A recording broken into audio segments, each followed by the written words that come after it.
Hello. Hello കൂട്ടുകാരെ. ഇന്ന് നമ്മുടേത് കുടജാദ്രി യാത്രയാണ് കേട്ടോ. അപ്പൊ കുടജാദ്രിയിലേക്ക് പോകാൻ വേണ്ടി ഞങ്ങളൊരു 7-8 മണിക്ക് ഇറങ്ങി. നേരത്തെ പോയ വെയിലാകുമ്പോഴേക്ക് ഇറങ്ങാലോ എന്ന്. ആ കാണുന്നതാണ് ജീപ്പ്. അപ്പൊ ഞങ്ങൾ അങ്ങനെ ജീപ്പിലൊക്കെ കയറി സെറ്റായി. അപ്പൊ ജീപ്പിൽ നിന്നൊക്കെ കയറിയപ്പോ 2-3 ഫോട്ടോസ് ഒക്കെ എടുത്തു കേട്ടോ. അങ്ങനെ പകുതി എത്തി. ഇനിയാണ് നമുക്ക് ശരിക്കും ഇതാണ് കേട്ടോ നമ്മുടെ യാത്രയിലെ ഭയങ്കര എക്സൈറ്റ്മെന്റ് ആക്കിയ ഒരു യാത്ര ഇതായിരുന്നു. ഈ കാണുന്ന വഴികളിലൂടെയാണ് നമ്മൾ പോകേണ്ടത്. ജീപ്പിനല്ലാതെ വേറെ ഒരൊറ്റ വണ്ടിക്ക് ആ വഴി അത് കൂടെ പോകാൻ പറ്റില്ല. അപ്പൊ നമ്മള് വീഡിയോ എടുക്കുമ്പോ ഫോണൊക്കെ ഇങ്ങനെ ഭയങ്കരമായിട്ട് ഷെയ്ക്ക് ആവുന്നുണ്ടായിരുന്നു. അപ്പൊ കുറച്ചേ നമ്മൾ എടുത്തുള്ളൂ. എടുക്കാൻ പറ്റില്ല. അങ്ങനെയുള്ള യാത്രയാണ്. ശരിക്കും മൂകാംബികയ്ക്ക് പോകുമ്പോൾ അത് ശരിക്കും എക്സ്പീരിയൻസ് ചെയ്യേണ്ട ഒരു യാത്ര തന്നെയാണ്. ഇതെങ്ങനെ ഇതിൽ എക്സ്പ്ലെയിൻ ചെയ്യാനോ അല്ലെങ്കിൽ നമുക്ക് ഒരാൾക്ക് ഇത് പറഞ്ഞ് വർണ്ണിക്കാനോ ഒന്നും പറ്റില്ല. അത് പോയിട്ട് തന്നെ നിങ്ങളത് ഫീൽ ചെയ്യണം. ഭയങ്കര പാറകളുടെ ഇടയിൽ കൂടെയും ഒരു ചെറിയ ചെറിയ വഴിയിൽ കൂടെയൊക്കെയാണ് ഈ ജീപ്പ് പോണത്. എന്താ പറയാ, അതാ ഈ കാണുന്ന ഭയങ്കര മനോഹരമായിട്ടുള്ള ഒരു പ്ലേസും നമുക്കത് വർണ്ണിക്കാൻ അറിയില്ല. നന്നായിട്ട് വർണ്ണിക്കാൻ അറിയുന്നവർക്ക് മാത്രമേ അത് പറഞ്ഞ് ഇതാക്കാൻ പറ്റുള്ളൂ. തീർച്ചയായിട്ടും നിങ്ങള് മൂകാംബികയ്ക്ക് പോയ കുടജാദ്രിയിലേക്ക് മസ്റ്റായിട്ടും പോകണം. അവിടെയാണ് അവർ വണ്ടി നിർത്തിയിടുള്ളൂ. പിന്നെ നമ്മൾ അവിടെ നിന്ന് മേലേക്ക് കയറി പോകണം. 1.5 മണിക്കൂറേ നമുക്ക് സമയം തരുള്ളൂ. ഇത് അതിന്റെ അടുത്തുള്ള ഒരു കുളമാണ് കേട്ടോ. അവിടെ ഒരു ടെമ്പിളും ഉണ്ടേ. ഇതാണ് ഇതിന്റെ അന്തരീക്ഷം. താഴത്തുള്ള ഒരു കാഴ്ച. ഇവിടുന്ന് മുതൽ നമ്മള് മല കയറി തുടങ്ങുകയാണ്. ഓരോരുത്തരെ കണ്ടിട്ട് ഇങ്ങനെ ഇറങ്ങി വരുന്നുണ്ട്. ബാക്കിൽ ഇതാ അച്ഛനും മോളും വരുന്നുണ്ട്. ഞാനും കാശി ഫ്രണ്ടിൽ നടന്നു. അപ്പൊ ഞങ്ങളങ്ങനെ ഇവിടുന്ന് അങ്ങോട്ട് സ്റ്റാർട്ട് ചെയ്തു നടക്കാൻ വേണ്ടിയിട്ട്. കാശിക്ക് ഭയങ്കര ആക്റ്റീവായിരുന്നു കാശി. അവന് ഓടിച്ചാടിയിട്ട് അവൻ കേറി. ഓരോരുത്തരെ കണ്ട് ഇങ്ങനെ ഇറങ്ങി വരുന്നു. അപ്പൊ നമ്മൾ ചോദിക്കുന്നുണ്ട് എങ്ങനെ ഉണ്ടായിരുന്നു എന്ന് അവരുടെ അടുത്ത്. അവര് പറഞ്ഞ അടിപൊളിയാണ്.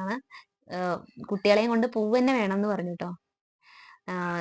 കുട്ടികളാണ് കയറേണ്ടത് എന്ന് പറഞ്ഞത്. ഒരു കണ്ടു കഴിഞ്ഞവര് കേട്ടോ. അപ്പൊ ഞങ്ങൾ അങ്ങനെ മെല്ലെ ചെറിയ ചെറിയ ഇടവഴികൾ പോലെയാണ്. അതിന്റെ അടുത്ത് ഇങ്ങനെ കുറെ പാറക്കഷ്ണങ്ങളും അതിന്റെ ഇടയിൽ കൂടെയൊക്കെയാണ് നമ്മൾ പോകേണ്ടത്. കുറച്ച് അപ്പുറത്തും ഇപ്പുറത്തൊക്കെ കാടൊക്കെ ഉണ്ട്. നമുക്ക് ചിലപ്പോ ഒറ്റയ്ക്ക് പോകുമ്പോൾ പേടിയാവും. എന്നാലും നല്ല രസമുള്ള ഒരു എക്സ്പീരിയൻസ് തന്നെയായിരുന്നു. നമുക്ക് ഭയങ്കര ഒരു എക്സൈറ്റ്മെന്റുകളാണ് നമ്മളിങ്ങനെ വീഡിയോസിലും ഇതിലൊക്കെ കണ്ടിട്ടുള്ള ഒരു ഇതല്ലേ. അപ്പൊ ഭയങ്കര എക്സൈറ്റ്മെന്റ് ആയിരുന്നു. അതിനൊരു പകുതി എത്തിയപ്പോഴേക്കും ഭയങ്കര വിശാലമായിട്ടുള്ള ഒരു പരന്ന പ്രദേശമാട്ടോ അത്. ഇവിടുന്ന് പോണം. ഇത് എത്തിയിട്ടില്ല. അവിടുത്തെ ഒരു പ്രകൃതിയുടെ ഒരു ഭംഗിയാണത്.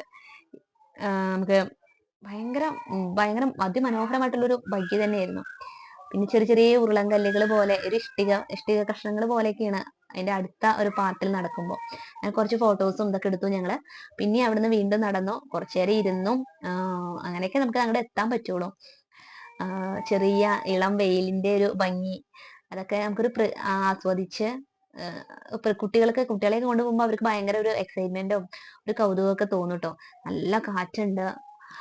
അതുപോലെ തന്നെ ചെറുതായിട്ടുള്ള ഒരു മഞ്ഞ് പോലെ നമുക്ക് അങ്ങനെയുള്ളൊരു അന്തരീക്ഷം.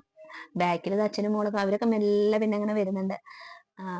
പിന്നെ അങ്ങനെ കുറച്ച് ദൂരം ഞങ്ങൾ ഇങ്ങനെ നടന്ന് രണ്ടാളും കൂടി കുറെ നടന്നു ഇരുന്നു.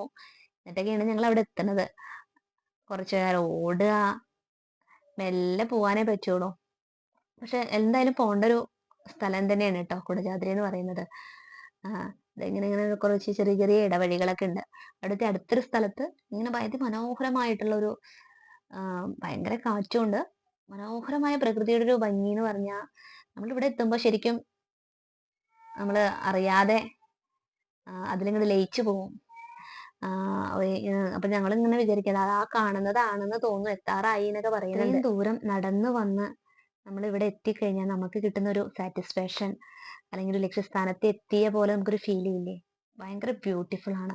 ഇതാണ് നമ്മുടെ ശങ്കരാചാര്യർ തപസ് ചെയ്തിരിക്കുന്ന സർവജ്ഞപീഠം എന്ന് പറയുന്നത്. ഇതിലേക്ക് ഇവിടെ എത്തിച്ചേരുമ്പോൾ നമ്മള് മനസ്സ് ഭയങ്കര റിലാക്സേഷൻ ആണോ എന്തോ ഒരു നമുക്ക് മനസ്സ് പറഞ്ഞറിയിക്കാൻ പറ്റാത്ത ഒരു ഫീലാണ്. ഞങ്ങൾ കുറച്ചു നേരം അവിടെ ഇരുന്ന് ഏട്ടൻ നമസ്കരിച്ച് അങ്ങനെ ഞങ്ങൾ അവിടെ കുറച്ച് നേരം നിൽക്കാൻ പറ്റുള്ളൂ. കുറച്ച് ഫോട്ടോസ് ഒക്കെ എടുത്ത് ഞങ്ങൾ അവിടെ നിന്ന് തിരിച്ചിറങ്ങി. എന്തായാലും മൂകാംബികയിലേക്ക് വരുന്നവർ തീർച്ചയായും